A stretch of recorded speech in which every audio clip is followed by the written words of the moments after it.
making it to the headlines on Southern Agency News. The crisis of student debt that has reached 16.5 billion threatens higher education continually. Same-sex marriage bill amendment passed into law by the President of South Africa, Cyril Ramaphosa. Due to the reports of explosion, traffic has been suspended on the key bridge that connects Russia to mainland Crimea. Good evening, my name is Lily Lewis, reporting on Southern Agency News. The Minister of Higher Education and Training, Dr. Blade Nzimande, said the higher education was finding other ways of funding universities and TVET students for the academic year 2023 on Tuesday at the media briefing in Pretoria. Of the South African Social Security Agency, SASSA. 287,217 of those applicants received instant approvals because beneficiaries in the SASSA category often receive automatic qualification for funding. Think about it. Just under 300,000 SASSA beneficiaries received NSFAS. This cushioning by government of youth and children from the poor. We are in a child grant until we are 18. He said once the department agrees with relevant partners for this model, they will present it in Parliament. The minister further added that the students who have currently received the NSFAS funding approval are those who were previous beneficiaries of SASSA benefits. Furthermore, he added that the department will try harder to make sure that working class students get approved too. Good. Same-sex marriage amendment bill passed into law by the President of South Africa, Cyril Ramaphosa. The bill was passed on October 20th, 2023. This means that same-sex marriage cannot be refused or denied by marriage offer. Welcome back to SANews. Due to the reports of explosions, traffic has been suspended on the key bridge that connects Russia mainland to Crimea.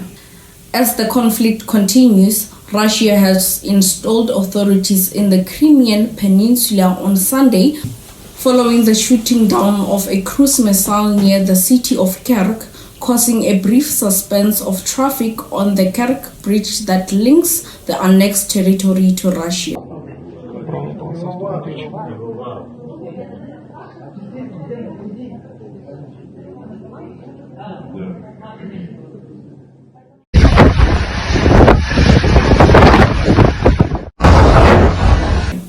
The Moscow-appointed governor of Crimea, Sergei Aksyonov, said the deflection of missile by Russia air defense did not result in any damage or actualities.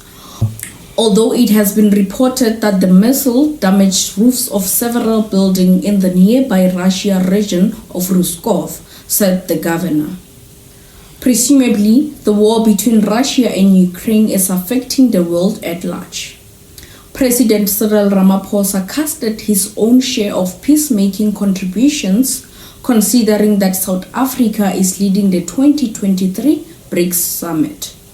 Now we are joined by Dr. Mechi Makgoba, a political analyst and a senior lecturer at the University of Limpopo, in order to look deep into how the whole exercise affects the people of South Africa. Dr. Mechi Makgoba, welcome. What do you anticipate considering the continuing conflicts between Russia and Ukraine? Thanks for having me. I think the invasion of Ukraine is going to continue because Ukraine finds itself in the middle of a war between the US and Russia. And they've managed to kind of convince the Ukrainian president that there's something to fight against for Russia, whereas actually NATO and the US have ulterior motives against Ukraine. They want to fight Russia, but they can't directly fight Russia because they know that Russia has a strong nuclear power. So as far as this is concerned, the war is going to continue, and by the next 5 to 10 years, Ukraine is going to be in ruins. It's going to be devastated. It's just going to be another Syria, Afghanistan, Iran. there'll be nothing left of the country. Okay, how does the conflict affect South African economy as far as BRICS is concerned? Well, remember that we operate in a global capitalist system in which countries are interconnected and interdependent. So anything that happens in Russia has a direct bearing in the pricing of goods and products in the local economy. For instance, in 2020, tires were like, to buy a 14-inch tire at Tiger Wheeler, it was around 1,101. Since Russia has been struggling to supply tires to the world because of various sanctions imposed on it by the US and NATO, now tires have escalated to around, that tire which costed 1.1 is now almost 1,800 Rand, because the supply is high, the supply is low and the demand is high. So because of the interconnectedness of the global system, anything that happens in the world, whether in Ukraine, in Russia, will sort of affect the South African economy. One way to look at it is how Russia has been able to supply gas to various countries in Europe.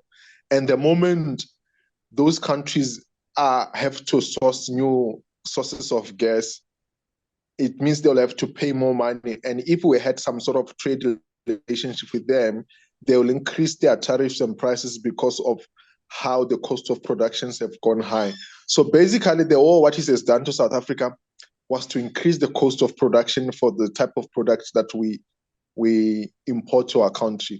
How does it affect you as a citizen of South Africa and as a member of our community?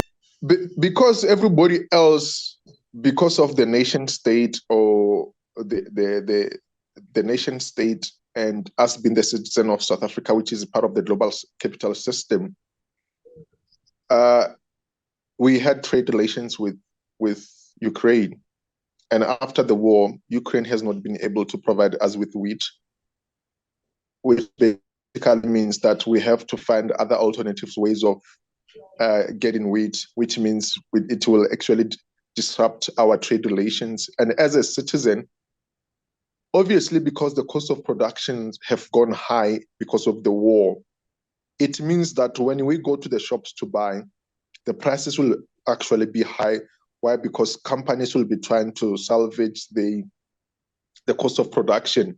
And it's actually waste on citizens, because till now we don't have power in terms of the pricing of products. If petrol goes high today, manufacturers, retail stores, and everybody else will hike their prices. And as citizens, our responsibility is just to fork out the money and pay. And because of Ukraine, a lot of producing many products and services has gone high as well, which means that as citizens, our pocket has been violated. We have to dig deep in our pockets to live ordinary lives. In the end, we do not have money. We do not have cash flow. So we're in trouble. You can also see with how the interest rate has been behaving in the past 6 months. Someone who has been paying for a now, if there wasn't war in Ukraine, maybe I would have had the opportunity to save more money. So as citizens, we are struggling because of the interconnected nature of globalism, of global capitalism. And maybe sometimes there are benefits if the economies are doing well. But now we are living in a tough economic times. That's why the war actually has made things worse. Lastly, what can we do as a country to prevent this war? South Africa has no power to prevent the war in Ukraine. Actually, when I look at South Africa's foreign policy, I see a teenager who just tasted the life of freedom. We don't know what we are doing at a global capitalist level. We don't know our role in the world. We just think that ours is to attract investors in our own countries. We have nothing to offer to the world. That's why South Africa is selling raw materials to different countries such as China, the US, and other member states in the European Union. So African countries have also tried to go and speak to Putin, but Putin didn't even take them very seriously because he knows that we are sheepish and termite in a sense that we can't even build our own strong institutions in the African continent. And then now we even think about we have the capacity to end war in Ukraine. We failed to protect Gaddafi in Libya, and yet we think we can go fix issues in Ukraine. South Africa has no role to play. The country has said they are taking an unaligned position, which means that they do not have any. They don't align themselves with any superpower in the form of the U.S., the NATO, or Russia.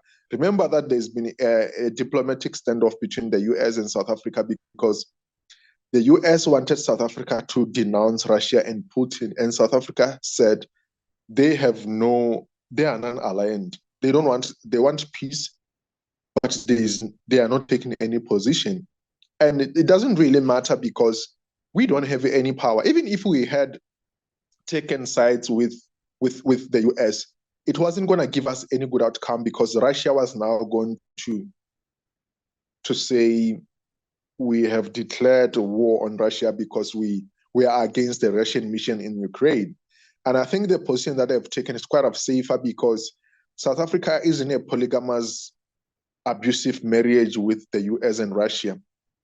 We want to be with the US because of our AGOA trade arrangements, but we don't want to agree when the US says we must denounce Russia. We have friendship, so we kind of floating between the two relationships because we are trying to balance our international interest. We are in bed with the US, but when the US says, let's make babies, we don't want to do it. We are in bed with Russia, and when Russia says, let's make babies, we don't want to do it. So that's a kind of a situation that South Africa finds itself in. I call it an abusive polygamous marriage. Thank you, Dr. Michima Khuba, for your time. And that was Dr. Michima Khuba, a political analyst and senior lecturer at the University of Limpopo.